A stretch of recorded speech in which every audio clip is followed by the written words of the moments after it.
નમસ્તે વિદ્યાર્થી મિત્રો, લાસ્ટ લેક્ચરની અંદર આપણે ઉત્સેચક ઉપર અસર કરતા પરિબળોની વાત કરેલી હતી. આ લેક્ચરની અંદર આપણે ઉત્સેચકોનું નામકરણ અને તેનું વર્ગીકરણનો છે એ અભ્યાસ કરીશું. તો ચાલો શરૂઆત કરીએ. ઉત્સેચકોનું નામકરણ અને વર્ગીકરણ. તેમાં પણ સૌપ્રથમ આપણે જોઈએ ઉત્સેચકોનું નામકરણ. તો કે હજારો ઉત્સેચકની શોધ થઈ છે, એનું વર્ગીકરણ પણ થઈ ગયું છે અને એનો મુખ્ય અભ્યાસ પણ થઈ ચૂક્યો છે. તો સામાન્ય રીતે ઉત્સેચક જે હોય એ ઉત્સેચક ના નામની પાછળ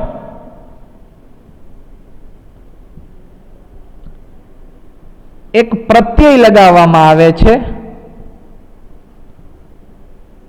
પ્રત્યયનું નામ છે એઝ. કયો પ્રત્યય લગાવવામાં આવે છે? એઝ પ્રત્યય લગાવવામાં આવે છે. ઉદાહરણ તરીકે આપણે જોઈએ કયા એવા ઉત્સેચકો છે કે જેની નામની પાછળ એઝ પ્રત્યય લાગતો હોય. તો સામાન્ય રીતે પ્રોટીએઝ,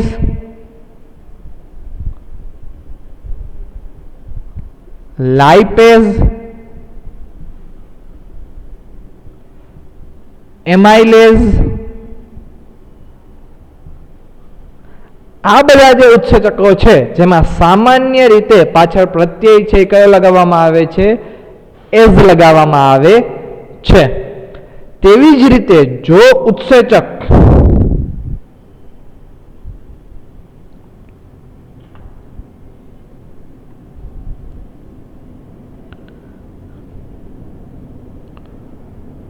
નિષ્ક્રિય હોય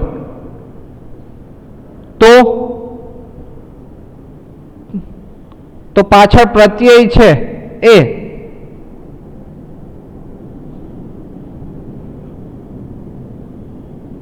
જન લગાવવામાં આવે છે. પાછળ પ્રત્યય કયો લગાવવામાં આવે છે? જન. ઓકે, ઉદાહરણ તરીકે જો નિષ્ક્રિય ઉત્સેચક હોય તો, સક્રિય નહીં, આપણે નિષ્ક્રિય ઉત્સેચકની વાત કરીએ છીએ. રેડી? ઓકે, ઉદાહરણ તરીકે પેપ્સિનોજન. રાઈટ? પાછળ કયો વર્ડ લગાડ્યો? જન. તેવી જ રીતે ટ્રિપ્સિનોજન, પાછળ પ્રત્યય કયો લગાવેલો છે? જન. તો આ ઉત્સેચકો કેવા ઉત્સેચકો છે? નિષ્ક્રિય ઉત્સેચકો છે. રાઈટ? અથવા તો જો પાછળ જન શબ્દ ન લગાડવો હોય તો નિષ્ક્રિય ઉત્સેચકની અંદર આગળ પણ પ્રત્યય લાગે છે. આગળ પ્રત્યય પ્રો લગાવવામાં આવે. કયો પ્રત્યય લગાવવામાં આવે છે? પ્રો. પ્રો જો ઉત્સેચકની અંદર હોય તો એનો મતલબ એ નિષ્ક્રિય ઉત્સેચક છે. ઉદાહરણ તરીકે પ્રોરેનિન,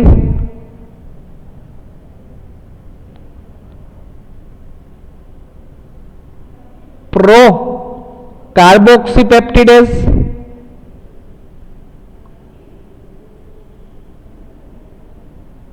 રાઈટ? આ જે ઉત્સેચક છે એમાં આગળ પ્રત્યય કયો લગાવવામાં આવે છે? પ્રો. તો જો પ્રો શબ્દ લાગેલો હોય એનો મતલબ કે એ જે ઉત્સેચક છે એ નિષ્ક્રિય ઉત્સેચક છે. સામાન્ય રીતે એઝ પ્રત્યય લાગે. જો ઉત્સેચક નિષ્ક્રિય હોય તો પાછળ જન અથવા તો આગળ છે શું લગાવવામાં આવે છે? પ્રો લગાવવામાં આવે છે. તો આ ઉત્સેચકોનું શું થઈ ગયું? નામકરણ. રેડી?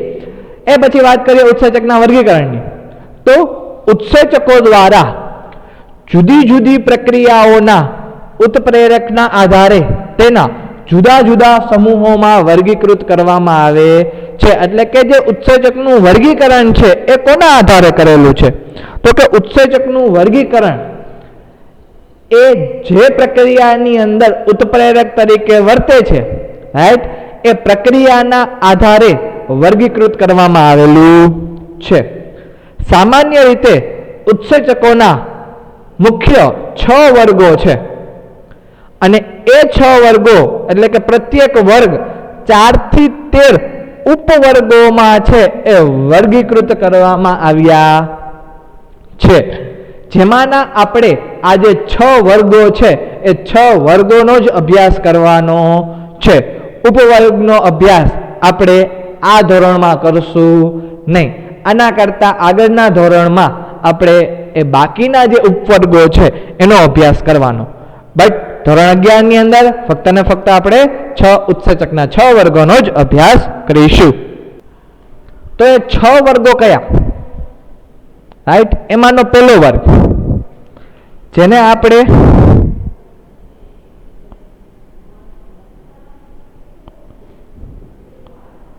ઓક્સિડો રિડક્ટેઝિસ અથવા તો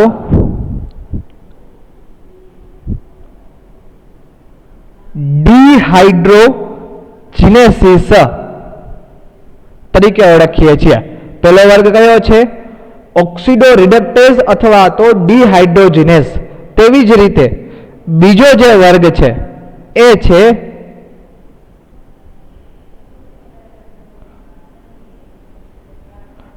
ટ્રાન્સફરેઝિસ. બીજો કયો વર્ગ છે? ટ્રાન્સફરેઝિસ. ઓકે, એ પછી ત્રીજા વર્ગની વાત કરીએ તો ત્રીજો વર્ગ છે એ છે હાઇડ્રોલેઝિસ. કયો વર્ગ છે? હાઇડ્રોલેઝિસ. ચોથા વર્ગની વાત કરીએ તો ચોથો જે વર્ગ છે એ છે લાયેઝિસ. ઓકે, એ પછી પાંચમો વર્ગ. પાંચમો જે વર્ગ છે એ છે આઇસોમરેઝિસ.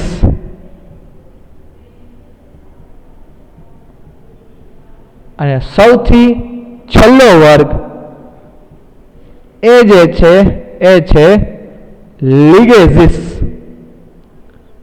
રાઈટ, એટલે ટોટલ કેટલા વર્ગો છે? 6 વર્ગો છે. ઓક્સિડો રિડક્ટેઝ, ડિહાઇડ્રોજિનેસ, એ પછી ટ્રાન્સફરેઝિસ, એ પછી હાઇડ્રોલેઝિસ, લાયેઝિસ, આઇસોમરેઝિસ અને લિગેઝિસ.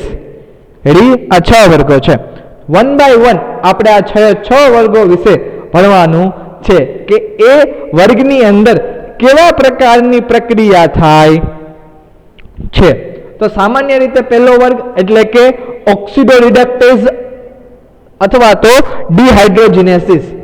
તો કે આ વર્ગની અંદર ઉત્સેચક કે જે બે પ્રક્રિયકો કયા? તો કે એક S અને બીજું S ડેશ. આ બે પ્રક્રિયકો છે.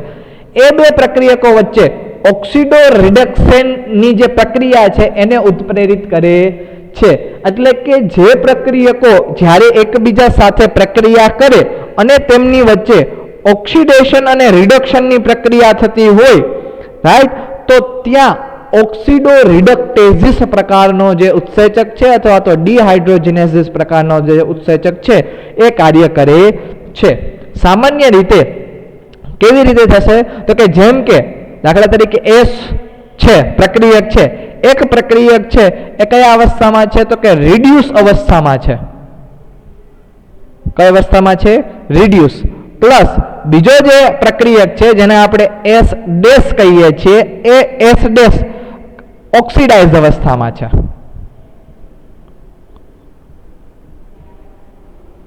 હવે આ બંને પ્રક્રિયક એકબીજાની હાજરીમાં પ્રક્રિયા કરે પ્લસ ઓક્સિડો રિડક્ટેઝિસ ઉત્સેચક પ્રકારનો હોય, રાઈટ, તો જે S છે એ S શું થશે? ઓક્સિડાઇઝ થઈ જશે. પ્રક્રિયકમાં કયા સ્વરૂપે હતો? તો કે પ્રક્રિયકમાં છે રિડ્યુસ સ્વરૂપે હતો. એ હવે કયા સ્વરૂપમાં આવી ગયો? ઓક્સિડાઇઝ સ્વરૂપની અંદર આવી ગયો. અને જે S ડેશ હતું એ S ડેશ ઓક્સિડાઇઝ સ્વરૂપમાં હતું એ હવે કયા ફોર્મમાં આવી જશે? તો કે એ રિડ્યુસ ફોર્મમાં આવી જશે.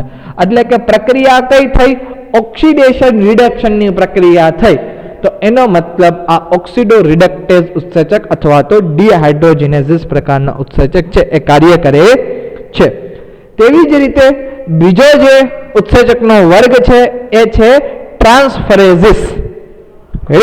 ઓકે, તો ટ્રાન્સફરેઝિસની અંદર શું હશે તો કે એક વર્ગની અંદર ઉત્સેચકો પ્રક્રિયકોની એક જોડ એટલે કે S અને S ડેશ વચ્ચે, રાઈટ, ફરીથી બંને પ્રક્રિયકો આવશે S અને S ડેશ, એની વચ્ચે એક સમૂહ એટલે કે સમૂહ તરીકે કયો સમૂહ તો કે દાખલા તરીકે સમૂહ તરીકે લીધેલો છે G સમૂહ.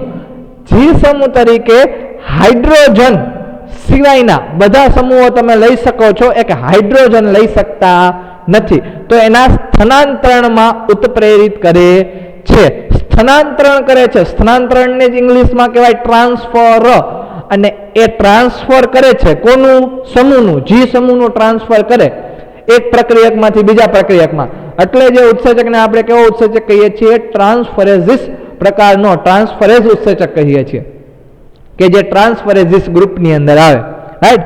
સામાન્ય રીતે આપણે એવું ધારીએ કે જે એક પ્રક્રિયક છે એ પ્રક્રિયક પાસે એક સમૂહ છે, કયો સમૂહ તો કે G સમૂહ છે, અને બીજો એક પ્રક્રિયક છે એ કયો છે તો કે S ડેશ, રાઈટ. હવે જો ટ્રાન્સફરેઝિસ પ્રકારનો ઉત્સેચક જે છે એટલે કે ટ્રાન્સફરેઝ ઉત્સેચક તો આવે તો આ જે G સમૂહ છે, G સમૂહ બરાબર છે સ્થાનાંતરણ પામે કોના પાસે તો કે સ્થાનાંતરણ પામશે એ S ડેશ પાસે.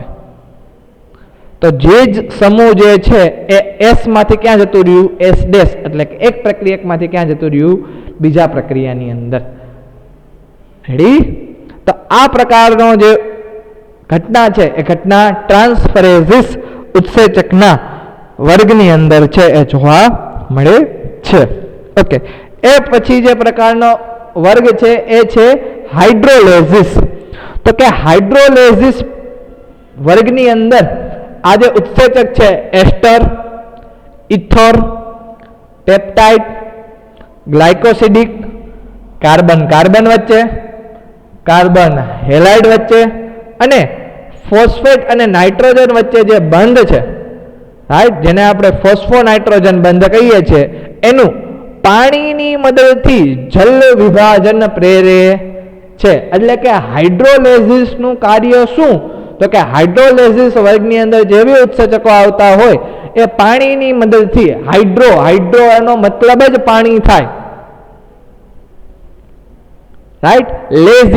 લેઝિસ એટલે કે તોડવું, લાઇસિસ કરવું. રેડી? પાણીની મદદથી જ બંધને શું કરે છે તો કે બંધને તોડે છે. કયા બંધ તો કે એસ્ટર બંધ. શેમાં જોવા મળે એસ્ટર બંધ તો કે સામાન્ય રીતે લિપિડમાં જોવા મળે, રાઈટ. એ પછી ઇથર બંધ, એ પછી પેપ્ટાઇડ બંધ. પેપ્ટાઇડ બંધ શેમાં જોવા મળે તો કે આપણે પેપ્ટાઇડ બંધ છે એ પ્રોટીનમાં જોયો હતો. એ પછી ગ્લાયકોસિડિક બંધ. ગ્લાયકોસિડિક બંધ છે એ આપણને કાર્બોદિતમાં જોવા મળે. એવી જ રીતે કાર્બન કાર્બન વચ્ચે જે સહસંયોજક બંધ હોય, કાર્બન હેલાઇડ વચ્ચે જે સહસંયોજક બંધ હોય અને ફોસ્ફરસ નાઇટ્રોજન વચ્ચે જે સહસંયોજક બંધ હોય એનું શું કરશે? જલ વિભાજન પ્રેરશે. દાખલા તરીકે કે સામાન્ય ઉદાહરણ દ્વારા જોઈએ કે પ્રોટીનનું એ કેવી રીતે બંધ કરે તો આપણને ખબર છે કે પ્રોટીન છે અમીનો એસિડનું બનેલું હોય અને અમીનો એસિડ વચ્ચે પેપ્ટાઇડ બંધ હોય, રાઈટ. ઓકે,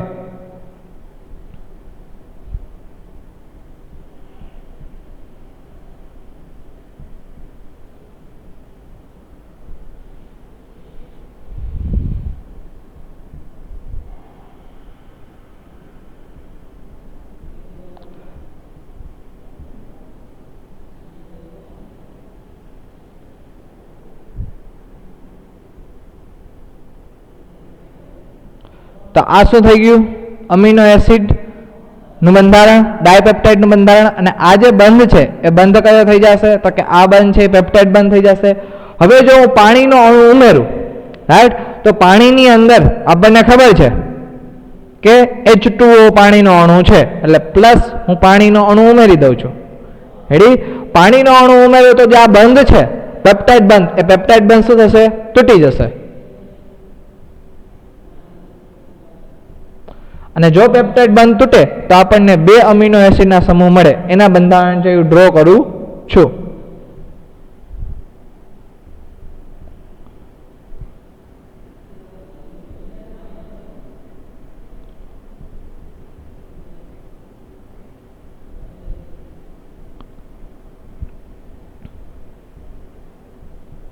ઓકે, પાણીના અણુની અંદર હશે, પાણીના અણુનું વિભાજન કરું તો એક OH અણુ અને એક હાઇડ્રોજન અણુ મળે, એટલે કે OH અણુ છે એ કાર્બન પાસે જશે અને હાઇડ્રોજન અણુ છે એ નાઇટ્રોજન પાસે જશે.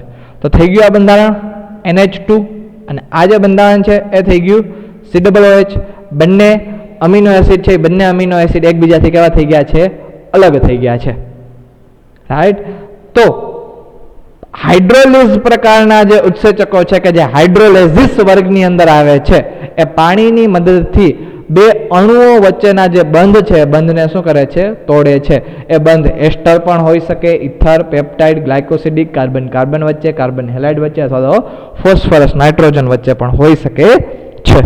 રેડી? ઓકે. એ પછીનો જે વર્ગ છે એ છે લાયઝિસ. કયા પ્રકારનો વર્ગ છે? લાયઝિસ. ઓકે, તો લાયઝિસ પ્રકારના વર્ગની અંદર શું થશે? તો કે તેની અંદર જલ વિભાજન સિવાય પ્રક્રિયકોમાંથી સમૂહને દૂર કરવા માટે સંકળાયેલા ઉત્સેચકો છે. એટલે કે તેની અંદર પણ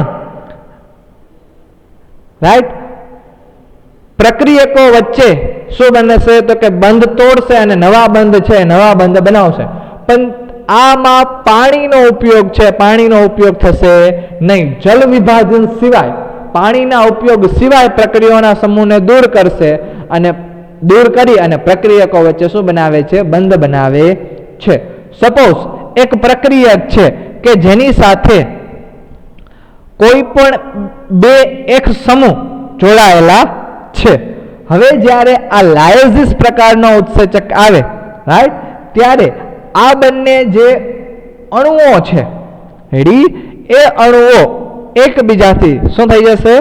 છૂટા પડશે અને જે પ્રક્રિયક જે છે એ પ્રક્રિયક વચ્ચે શું બનવા જોવા મળે છે? તો કે ડબલ બંધ છે, ડબલ બંધ જોવા મળે છે, રાઈટ. તો આ x છે, x શું છે? તો કે x તરીકે કોઈ પણ સમૂહ છે. દાખલા તરીકે સમૂહ તરીકે તમે હેલાઇડ સમૂહ લઈ શકો, રાઈટ. તો x તરીકે તમે જો હેલાઇડ સમૂહ લ્યો તો હેલાઇડ સમૂહની અંદર આપણને ખબર છે કે ક્લોરીન આવે.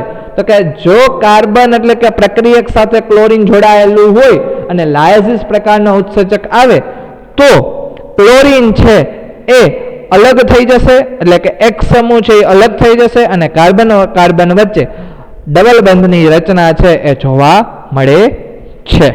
રેડી? ઓકે. એ પછીનો જે ઉત્સેચક છે એ છે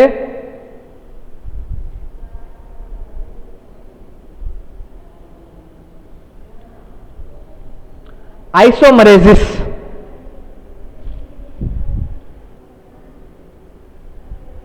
કયો છે? આઇસોમરેઝિસ. ઓકે, તો આઇસોમરેઝિસ ની અંદર શું થશે? તો કે આવા બધા જે ઉત્સેચકો છે કે જે આ વર્ગની અંદર આવે છે તે પ્રકાશીય, ભૌમિતિક અથવા બંધારણીય સમઘટકોના આંતર રૂપાંતરણને ઉત્પ્રેરિત કરે છે. એટલે કે આ પ્રકારના આઇસોમરેઝ પ્રકારના ઉત્સેચકો એકબીજાના સમઘટકોની અંદર પરિવર્તિત કરાવે છે. દાખલા તરીકે ગ્લુકોઝ અણુનો જે છે એટલે કે ગ્લુકોઝ 6 ફોસ્ફેટ,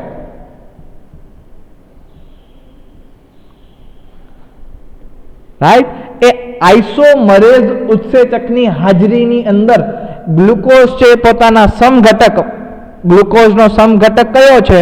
તો કે ફ્રુક્ટોઝ 6 ફોસ્ફેટ એની અંદર રૂપાંતરિત થાય. એટલે કે જો આઇસોમરેઝ પ્રકારનો ઉત્સેચક આવે તો ગ્લુકોઝ 6 ફોસ્ફેટ છે એના સમઘટક એટલે કે ફ્રુક્ટોઝ 6 ફોસ્ફેટમાં છે રૂપાંતરણ થાય. આ ઘટના છે ને આપણે ગ્લાયકોલિસિસ ની અંદર આવશે, રાઈટ, જે આપણે 14મા ચેપ્ટરની અંદર એટલે કે શ્વસન વાળું જે ચેપ્ટર છે એની અંદર આપણે વાત કરીશું ગ્લુકોઝ 6 ફોસ્ફેટનું ફ્રુક્ટોઝ 6 ફોસ્ફેટમાં, કે જેમાં આઇસોમરેઝ પ્રકારનો ઉત્સેચક જોવા મળે છે. એ પછીનો જે લાસ્ટ વર્ગ છે એ છે લિગેઝિસ. કયો વર્ગ છે? લિગેઝિસ. ઓકે, તો લિગેઝિસ પ્રકારના જે ઉત્સેચકો છે એ ઉત્સેચકો બે રસાયણોને પસાર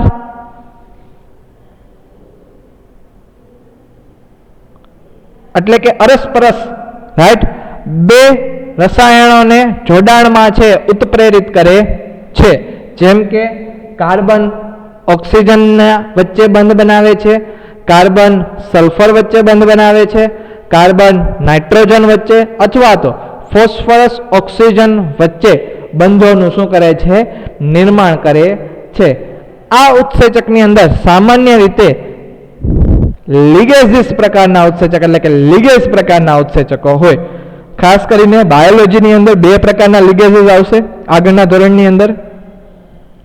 એક છે જેને કહેવાય ડીએનએ લિગેઝ અને બીજું છે જેને કહેવાય સામાન્ય રીતે આરએનએ લિગેઝ. રાઈટ. ડીએનએ લિગેઝ પ્રકારનો જે ઉત્સેચક છે એ શું કરે તો કે બે ડીએનએ ના જે અણુઓ છે એ બે ડીએનએ ના અણુઓને એકબીજા સાથે જોડી દે છે. બે ડીએનએ ના અણુઓને જોડવાનું કામ ડીએનએ લિગેઝ કરે. એવી જ રીતે આરએનએ જે લિગેઝ છે એ આરએનએ લિગેઝ બે આરએનએ ના અણુઓ છે એ બે આરએનએ ના અણુઓને શું કરી દે છે? જોડી દે છે. તો આ કાર્ય કોનું છે? આરએનએ લિગેઝનું છે. રાઈટ. એટલે સામાન્ય રીતે જે લિગેઝિસ પ્રકારના ઉત્સેચકો હોય, જે લિગેઝ હોય એ હંમેશા કોઈ પણ બે પદાર્થો વચ્ચે, રસાયણો વચ્ચે અરસપરસ રાઈટ શું કરશે તો કે બંધનું છે બંધનું નિર્માણ કરે. તો એ બંધ છે એ કાર્બન ઓક્સિજન વચ્ચે હોય, કાર્બન સલ્ફર વચ્ચે હોય, કાર્બન નાઇટ્રોજન વચ્ચે હોય, ફોસ્ફરસ ઓક્સિજન વચ્ચે હોય, કોઈ પણ વચ્ચે હોય, પણ બંધનું નિર્માણ છે એ કોણ કરે છે? લિગેઝિસ પ્રકારના વર્ગના ઉત્સેચકો છે એ કરે છે. તો આ લેક્ચરની અંદર આપણે ઉત્સેચકોનું નામકરણ અને ઉત્સેચકોનું વર્ગીકરણ છે એ જોઈ ગયા. રાઈટ. સામાન્ય રીતે ઉત્સેચકના 6 વર્ગો છે. એ 6 વર્ગોના નામ અને એ 6 વર્ગોની અંદર કેવા પ્રકારની પ્રક્રિયા થાય છે એ ખાસ કરીને યાદ રાખવાનું છે, કારણ કે એના આધારિત જ પ્રશ્ન છે પ્રશ્ન કોમ્પિટિટિવ એક્ઝામની અંદર પૂછાશે. ઓકે. લાસ્ટ ની અંદર આપણો આ ચેપ્ટરનો છેલ્લો ટોપિક એટલે કે સહકારકો, કોફેક્ટર રાઈટ, એ આપણે નેક્સ્ટ લેક્ચરની અંદર તેનો અભ્યાસ કરીશું.